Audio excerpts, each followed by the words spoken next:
नमस्कार दोस्तों, आपका स्वागत है हमारे चैनल पर। आज की हमारी कहानी। सुबह सुबह उमेश की साली सपना का फोन आया। उमेश ने फोन पर जैसे ही हेलो कहा तो उसकी आवाज़ सुनते ही सपना झट से बोली, जीजा जी आप फौरन घर आ जाइए, बहुत ज़रूरी बात करनी है। उमेश ने कारण जानना चाहा, पर तब तक फ़ोन कट चुका था। सपना का घर उनके घर से 15-20 कदम की दूरी पर ही था। उमेश को आज अपनी साली की आवाज़ कुछ घबराई हुई लगी। अनहोनी की आशंका से वे किसी से बिना कुछ बोले फौरन उसके घर पहुंच गए। जब वे उसके घर पहुंचे तो देखा उन दोनों पति पत्नी के अलावा सपना का देवर भी बैठा हुआ था। उमेश के घर में दाखिल होते ही सपना ने घर का दरवाज़ा बंद कर दिया। यह स्थिति उनके लिए बड़ी अजीब सी थी। उमेश ने सवालिया नज़रों से सबकी तरफ देखा और बोले, क्या बात है? ऐसी क्या बात हो गई जो इतनी सुबह सुबह बुलाया? सपना कुछ कहती उससे पहले ही उसके पति ने अपना मोबाइल उमेश के आगे रख दिया और बोला, जरा या तो देखिए। इस पर चिढ़ते हुए उमेश ने कहा, यह क्या बेहुदा मजाक है? क्या वीडियो देखने के लिए बुलाया है? सपना बोली, नाराज ना होइए, आप एक बार देखिए तो सही, आपको सब समझ आ जाएगा।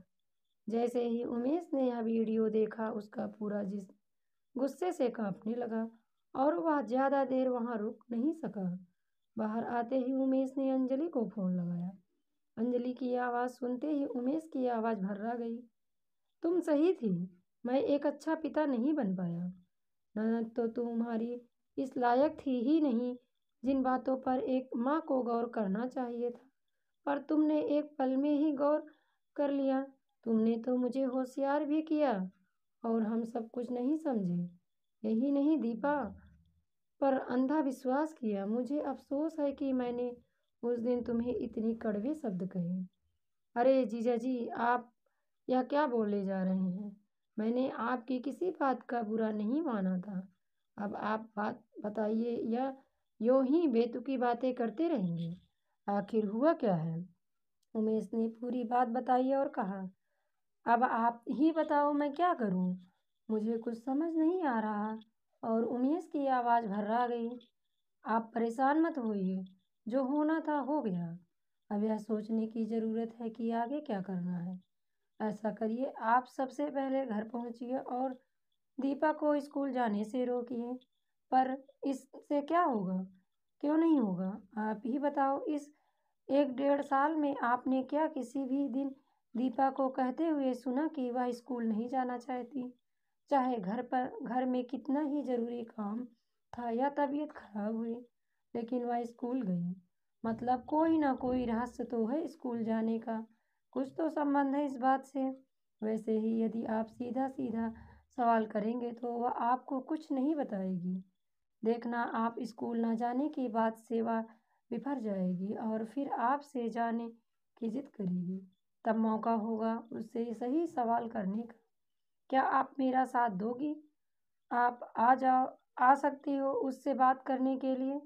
उमेश ने पूछा। नहीं, मेरे आने से कोई फायदा नहीं। दीदी को भी आप जानते हैं, उन्हें बिल्कुल अच्छा नहीं लगेगा। इस बात के लिए मेरा बीच में पड़ना सही नहीं होगा। आप सपना को ही बुला लीजिए।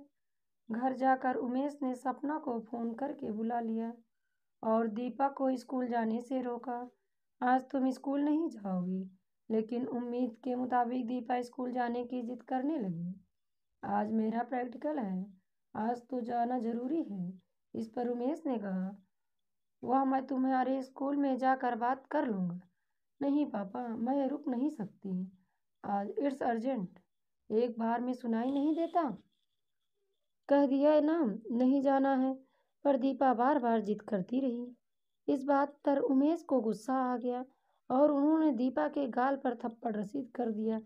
हालांकि दीपा पर हाथ उठाकर वे मन ही मन दुखी हुए, क्योंकि उन्होंने आज तक दीपा पर हाथ नहीं उठाया था। वह उनकी लाडली बेटी थी। तब तक सपना अपने पति के साथ वहां पहुंच गई और स्थिति को संभालने के लिए दीपा को उसके कमरे में लेकर चली गई वह दीपा से बोली, यह सब क्या चल रहा है दीपा? सच सच बता, क्या है यह सब फोटोज या एमएमएस?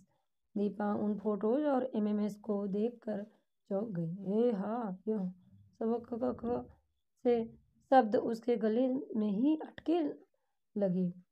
उसे खुद नहीं पता था कि इस एसएमएस के बारे में। वह घबरा कर रोने लगी। इस पर सपना उसके पेट सहलाती हुई बोली, देख, सब बात खुलकर बता, जो हो गया सो हो गया। अगर अब भी नहीं समझी तो बहुत देर हो जाएगी। हाँ, यह तूने सही नहीं किया। एक बार भी नहीं ख्याल आया तुझे अपने बूढ़े अम्मा बाबा का? यह कदम उठाने से पहले एक बार तो सोचा होता कि तेरे पापा को तुझसे कितना प्यार है। उनके विश्वास का खून कर दिया तूने। तेरी इस करतूत की सजा पता है तेरे भाई बहनों को भुगतनी पड़ेगी। तेरा क्या गया? अब दीपा पूरी तरह से टूट चुकी थी। मुझे माफ़ कर दो। मैंने जो भी किया अपने प्यार के लिए किया, उसको पाने के लिए किया। मुझे नहीं मालूम यह एमएमएस कैसे बना, किसने बनाया। सारी बात शुरू से बता। कुछ छिपाने की ज़रूरत नहीं, वरना हम कुछ नहीं कर पाएंगे। जिसे तू प्यार बोल रही है वह सिर्फ धोखा था तेरे साथ, तेरे शरीर के साथ, बेवकूफ़ लड़की। दीपा सुबकते हुए बोली, रोहित घर के सामने ही रहता है। मैं उससे प्यार करती हूँ। हम लोग कई महीनों से मिल रहे थे, पर रोहित मुझे भाव ही नहीं देता था। उस पर कई और लड़कियां मरती हैं और वे सब चटकारे ले लेकर बताती थी कि रोहित उनके लिए कैसे मरता है। बहुत जलन होती थी मुझे। मैं उससे अकेले में मिलने की जिद करती थी कि सिर्फ एक बार मिल लो, लेकिन छोटा शहर होने की वजह से मैं उससे खुलेआम मिलने से बचती थी। वहीं वह कहता था, मिल तो लूँ पर अकेले में। कैंटीन में मिलना कोई मिलना थोड़ी होता है। एक दिन मम्मी पापा किसी काम से शहर से बाहर जा रहे थे, तो मौके का फ़ायदा उठाकर मैंने रोहित को घर का आकर मिलने को कह दिया, क्योंकि मुझे मालूम था कि वे लोग रात तक ही वापस आ पाएंगे। घर में सिर्फ दादी थी और बाबा तो शाम तक अपने ऑफिस में रहेंगे। दादी घुटनों की वजह से सीढ़ियों भी नहीं चढ़ सकती थी, तो इससे अच्छा मौका नहीं मिलेगा। आपको भी मालूम होगा कि हमारे घर के 2 दरवाजे हैं। बस क्या था, मैंने पीछे वाला दरवाज़ा खोल दिया। उस दरवाजे के खुलते ही छत पर बने कमरे में सीधा पहुंच जा सकता है, और ऐसा ही हुआ। मौके का फ़ायदा उठाकर रोहित कमरे में था और मैंने दादी से कहा, अम्मा, मैं ऊपर कमरे में काम कर रही हूँ, अगर मुझसे कोई काम हो तो आवाज़ लगा देना। इस पर उन्होंने कहा, कैसा काम कर रही है आज? तो मैंने कहा, अलमारी काफ़ी उलट पुलट हो रही है, आज उसी को ठीक करूँगी। सब कुछ मेरी सोच के अनुसार चल रहा था। मुझे अच्छी तरह मालूम था कि अभी 3 घंटे तक कोई नौकर भी नहीं आने वाला है। जब मैं कमरे में गई तो अंदर से कमरा बंद कर लिया और रोहित की तरफ देखकर मुस्कुराई।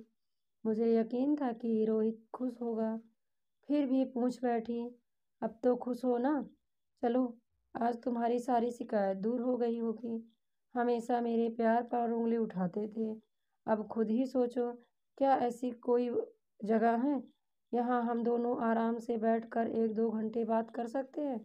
खैर, आज इतनी मुश्किल से मौका मिला है तो आराम से जी भर कर बातें करते हैं। नहीं, मैं खुश नहीं हूँ। मैं क्या सिर्फ बात करने के लिए इतना जोखिम उठाकर आया हूँ? बातें तो हम फ़ोन पर भी कर लेते हैं। तुम तो अब भी मुझसे दूर हो। मुझे बहुत कुढ़ा। औरतों के साथ तो वह जमकर था। मैंने कहा, फिर क्या चाहते हो? रोहित बोला, देखो, मैं तुम्हारे लिए एक उपहार लाया हूँ, इसे अभी पहन कर दिखाओ। मैंने चौंक कर वह पैकेट लिया और खोल कर देखा, उसमें एक गाउन था। उसने कहा, इसे पहनो। पर पर मैंने अचकते हुए कहा, पर कुछ नहीं, मना मत करना। उसने मुझ पर जोर डाला, अगर कोई आ गया तो? मैंने डरते हुए कहा तो उसने कहा, तुमको मालूम है कि कुछ नहीं होने वाला। अगर मेरा मन नहीं रख सकती हो तो मैं चला जाता हूँ। लेकिन फिर कभी मुझसे कोई बात या मिलने की कोशिश मत करना। वह गुस्से में बोला। मैं किसी भी हालत में उसे नाराज़ नहीं करना चाहती, इसलिए मैंने उसकी बात मान ली। और जैसे ही मैंने नाइटी पहनी, बोलते बोलते दीपा चुप हो गई और पैर के अंगूठे से ज़मीन कुरदने लगी। आगे बता, क्या हुआ? चुप क्यों हो गई? बताते हुए शर्मा रही है, पर तब यह सब करते हुए शर्म नहीं आई? सपना ने कहा, पर दीपा नीची निगाह किए बैठी रही। आगे बता रही है, या तेरे पापा को बुलाऊं? अगर वे आएंगे तो आज कुछ अनहोनी घट सकती है, सपना ने डांटते हुए कहा। पापा का नाम सुनते ही दीपा जोर जोर से रोने लगी। वह जानती थी कि आज उसके पापा के सिर पर खून सवार है।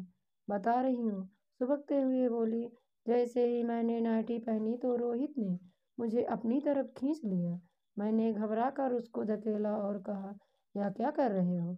यह सही नहीं। इस पर उसने कहा, सही नहीं है? तुम कह रही हो? क्या इस तरह से बुलाना सही है? देखो, आज मुझे मत रोको। अगर तुमने मेरी बात नहीं मानी तो क्या? देखो, मैं जहर खा लूँगा। और यह कहते हुए उसने जेब से एक पुड़िया निकाल कर इशारा किया। मैं डर गई कि कहीं यही इसे कुछ हो गया तो लेने के देने पड़ जाएंगे। और फिर उसने वह सब किया जो कहा था। उसकी बातों में आकर मैं अपनी सारी सीमाएं लांघ चुकी थी, पर कहीं न कहीं मन में तसल्ली थी कि अब रोहित को मुझसे कोई शिकायत नहीं हो रही। पहले की तरह फिर पूछा, रोहित, अब तो खुश हो ना? नहीं, अभी मन नहीं भरा। यह एक सपना सा लग रहा है। कुछ यादें भी तो होनी चाहिए, उसने कुछ सोचते हुए कहा। यादें कैसी यादें? मैंने सवालिया नजर डाली। अरे वही कि जब चाहूँ तुम्हें देख सकूं, उससे रोहित ने मुस्कुराते हुए कहा। पता नहीं क्यों अपना सब कुछ लुट जाने के बाद भी मैं मूर्ख उसकी चालाकी को प्यार समझ रही थी। मैंने उसकी यह ख्वाहिश भी पूरी कर देनी चाहिए और पूछा, वह कैसे? ऐसे कहते हुए उसने अपनी अपनी जेब से मोबाइल निकाल कर झट से मेरी एक फ़ोटो ले ली। फिर मज़ा नहीं आ रहा कहते हुए एकदम से मेरा गाउन उतार फेंका और कुछ तस्वीरें जल्दी जल्दी खींच ली। यह सब इतना अचानक से हुआ कि मैं उसकी चाल नहीं समझ पाई। समय भी हो गया था और मम्मी पापा के आने से पहले सब कुछ पहले जैसा ठीक भी करना था। कुछ देर बाद रोहित वापस चला गया और मैं नीचे आ गई। किसी को कुछ नहीं पता लगा, पर कुछ दिनों बाद एक दिन अंजलि मामी घर पर आईं। उनकी नज़रें मेरे गाल पर पड़े निशान पर अटक गई। वे पूछ बैठी, क्या हो गया तेरे गाल पर?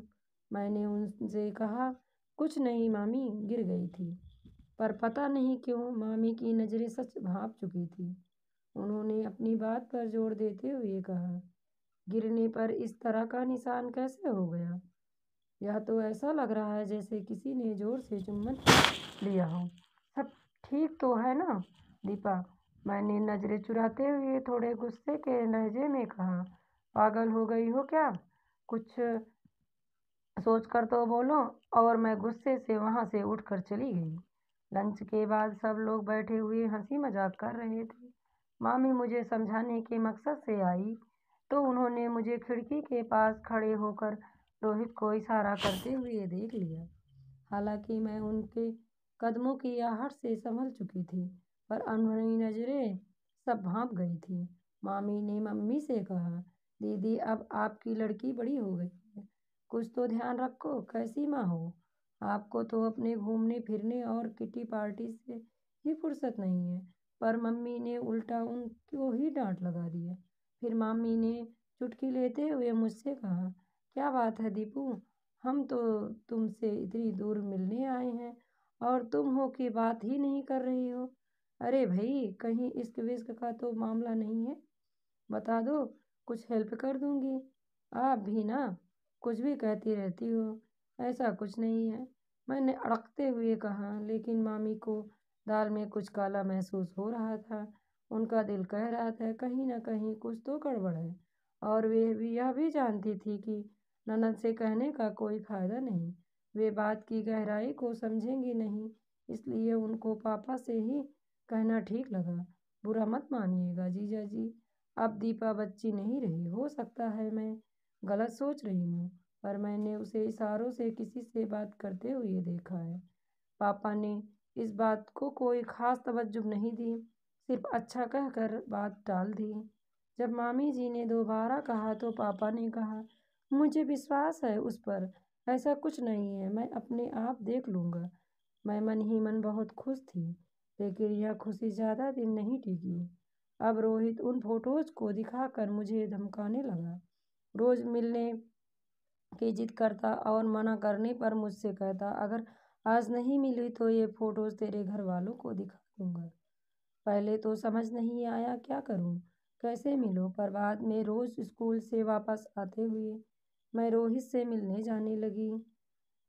पर कहाँ मिलती थी तू उससे? सपना ने जानना चाहा। बस स्टैंड के पास उसका एक छोटा सा स्टूडियो है, वहीं मिलता था और मना करने के बाद भी मुझसे ज़बरदस्ती संबंध बनाता था। एक बार तो घर ठहर आ गया था क्या, तब तब भी घर में किसी को पता नहीं चला। सपना चौंकी नहीं, रोहित ने एक दवा दे दी थी जिसको खाते ही काफ़ी तबीयत खराब हो गई थी और मैं बेहोश भी हो गई थी। अच्छा हाँ, याद आया, ऐसा कुछ हुआ था तो। और उसके बाद भी तू किसी को लेकर डॉक्टर के पास नहीं गई, अकेले जाकर ही दिखा कर आई थी। दाद देनी पड़ेगी तेरी हिम्मत की। कहाँ से आ गई इतनी अक्ल सबको उल्लू बनाने की। वाकई तूने सबको बहुत धोखा दिया है, यह सही नहीं हुआ। वहाँ रोहित के अलावा और कौन कौन होता था मुझे नहीं मालूम, लेकिन मुझे इतनी बात समझ में आ गई थी कि रोहित मुझे ब्लैकमेल कर मेरी मजबूरी का फ़ायदा उठा रहा है। और मैं तब से जो भी कर रही थी अपने घर वालों के से इस बात को छिपाने के लिए मजबूरी में कर रही थी। मुझे माफ़ कर दो, मुझे नहीं पता था कि उसने मेरा एमएमएस बना लिया है। मैं नहीं जानती कि उसने यह वीडियो कब बनाया। उसने मुझे कभी एहसास नहीं होने दिया कि हम दोनों के अलावा वहाँ पर कोई तीसरा भी है जो यह वीडियो बना रहा है। और वह बोलते बोलते रोने लगी। सपना को सारा माजरा समझ आ चुका था। वह बस इतना ही कह पाई, बेवकूफ़ लड़की, अब कौन करेगा यकीन तुझ पर? कच्ची उम्र का प्यार तुझे बर्बाद करके चला गया। इस नासमझी की आंधी ने सब तहस नहस कर दिया। उसने उमेश को सब बताया तो एक बार को तो उमेश को लगा कि सब कुछ खत्म हो गया, पर सबके समझाने पर उसने सबसे पहले थानेदार से मिलकर वायरल हुई वीडियो को डिलीट करवाया। अपने शहर के एक रसूखदार आदमी होने की वजह से उनके एक इशारे पर पुलिस वालों ने रोहित को जेल में बंद कर दिया। उसके बाद पूरे परिवार को बदनामी से बचाने के लिए सभी लोकल अखबारों के रिपोर्टर्स को न छापने की शर्त पर रुपए खिलाए। दीपा को फौरन शहर से बहुत दूर पढ़ने भेज दिया, क्योंकि वह कहीं न कहीं उमेश के मन में उस लड़के से खतरा बना हुआ था। हालांकि बाद में वह लड़का कहाँ गया, उसके साथ क्या हुआ, यह किसी को पता नहीं चला। इसलिए कहा जाता है कि किसी पर आंख बंद करके विश्वास नहीं करना चाहिए। इस ज़माने में लोगों का फ़ायदा उठाने वाले बहुत से लोग हैं। दोस्तों, ये थी आज की कहानी। आपको कैसी लगी कृपया कमेंट में बताएं और वीडियो को लाइक, शेयर और चैनल को सब्सक्राइब करें। धन्यवाद दोस्तों।